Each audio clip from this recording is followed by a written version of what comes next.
আসসালামু আলাইকুম। মিষ্টি পাখি সংসার আরেকটি ছোট্ট ব্লগ নিয়ে চলে আসলাম আপনাদের মাঝে। আশা করি সবাই ভালো আছেন। আলহামদুলিল্লাহ আমি অনেক ভালো আছি। এই তো ঘুম থেকে চলে আসলাম আমার ছোট্ট বারান্দাতে। তো এখানে আমি কিছু মিষ্টি কুমড়ের বিচি দিয়েছিলাম, সেখানে অনেকগুলো মিষ্টি কুমড় গাছ হয়েছে। তো এর আগে কলমি শাক ছিল এখানে, তো কলমি শাকগুলো আমি উঠিয়ে নিচ্ছি। তো একসাথে কিন্তু গাছ থাকলে গ্রোথ হয় না। তো মাশাআল্লাহ আলহামদুলিল্লাহ আমার ড্রাগন গাছে প্রথম ফল এসেছে। তো এখানে 3টা ফল এসেছে, 3টার থেকে 2টা নষ্ট হয়ে গেছে আর একটা টিকে আছে। আর এখানে দেখেন এক মুঠো কলমি শাক হয়েছে মাশাআল্লাহ। এখানে ড্রাগনের গাছের যে গোড়া সেটাও আমি পরিষ্কার করে দিয়েছি, আগাছাগুলো। তো এগুলো সবগুলো আমি পরিষ্কার করে দিয়েছি। তো ঘুম থেকে উঠে আমার যে বারান্দার কাজটা ছিল সেটা আমি সেরে নিয়েছি। এই তো দেখেন আমার একটু আলসারের সমস্যা আছে, গ্যাস্ট্রিকের থেকে আলসার হয়েছিল। তো ডাক্তার বলছে আমাকে পেঁপের জুস খাইতে, তো প্রতিদিন সকালে। তো এখানে আমি পেঁপের জুসটা বানিয়ে নেব। আর এখানে আপুদের ভিডিও দেখছি।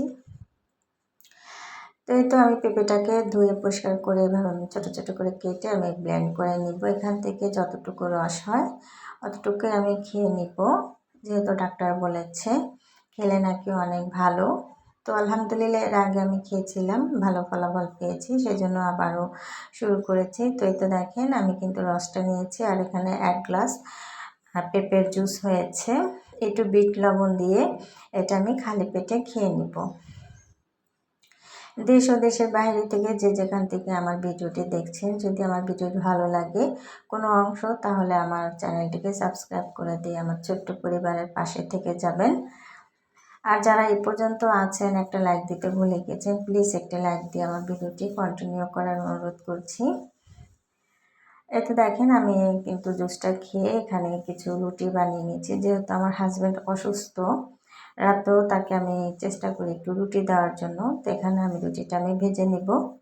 পরোটা খেতে চেয়েছিল, তো আমি গ্যাস্ট্রিকের সমস্যার কারণে আমি পরোটা ভাজি না, এখানে সব রুটি আমি ভেজে নিচ্ছি। অনেক আপুরা দেখি আমার ভিডিও দেখেন না, আমি কিন্তু সবার ভিডিও দেখি যখন আমি সময় পাই। যেহেতু এখন আমার হাজব্যান্ড অসুস্থ, সেই জন্য আমি অনেকের ভিডিও দেখতে পাচ্ছি না। সবাই ক্ষমা সুন্দর দৃষ্টিতে দেখবেন। সময় সুযোগ করে আপনাদের ভিডিও আমি দেখে নিব। তো এখানে দেখেন আমার নাস্তাগুলো বানানো হয়ে গেছে, একদম পাতলা পাতলা করে অনেকগুলো আমি রুটি বানিয়ে নিয়েছি।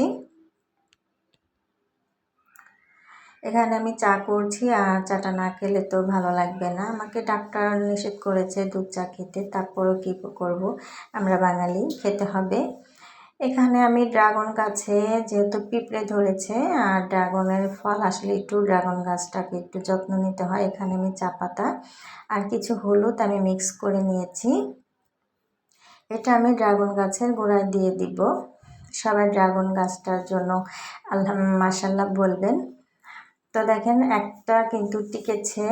তো ওখানে ভেবেছিলাম যে 2টা টিকবে, তো এখানে একটা টিকেছে, 2টা নষ্ট হয়ে গেছে। যাই হোক আলহামদুলিল্লাহ একটা হলো ভালো, যেহেতু ছোট্ট একটা টপে আমি এই ড্রাগনের গাছটা লাগিয়েছিলাম। তো মাশাআল্লাহ ড্রাগন যেহেতু চলে এসেছে, প্রতি বছরে মনে হয় আমি আলহামদুলিল্লাহ ড্রাগন পেতে পারি। তো ড্রাগন গাছের গোড়ায় আমি হলুদ আর চা পাতা দিয়ে চলে আসলাম। তো এই তো দেখেন আমার বারান্দায় কিন্তু খুব সুন্দর সুন্দর ফুল ফুটে, আমার কাছে কিন্তু ভীষণ ভালো লাগে। আপনাদের কাছে কেমন লাগে মিষ্টি একটা কমেন্ট করে মিষ্টি পাখি সংসারে একটু সাপোর্ট করবেন। আর দুপুরে কিন্তু তেমন একটা রান্না করিনি, এখানে আমি ভেন্ডি ভাজি করেছিলাম। আর রান্না করেছি আপনার মুরগির হাত পা, গিলা কলিজা ছিল, সেগুলো রান্না করেছি। যেহেতু আমার হাজব্যান্ড অসুস্থ আর সেই গরুর মাংসটা খেতে চাচ্ছিল না, সেজন্য আমি এটাই করে দিয়েছি, যেহেতু ওনাকে নিয়ে আমার হসপিটালে দৌড়াদৌড়ি করতে হয়। তো আজকে এখান থেকে বিদায় নেব। সবাই ভালো থাকবেন, সুস্থ থাকবেন, আমার হাজব্যান্ডের জন্য দোয়া করবেন। আর আমার হাজব্যান্ড যেন খুব তাড়াতাড়ি সুস্থ হয়ে ওঠে। সবাই ভালো থাকবেন। আসসালামু আলাইকুম।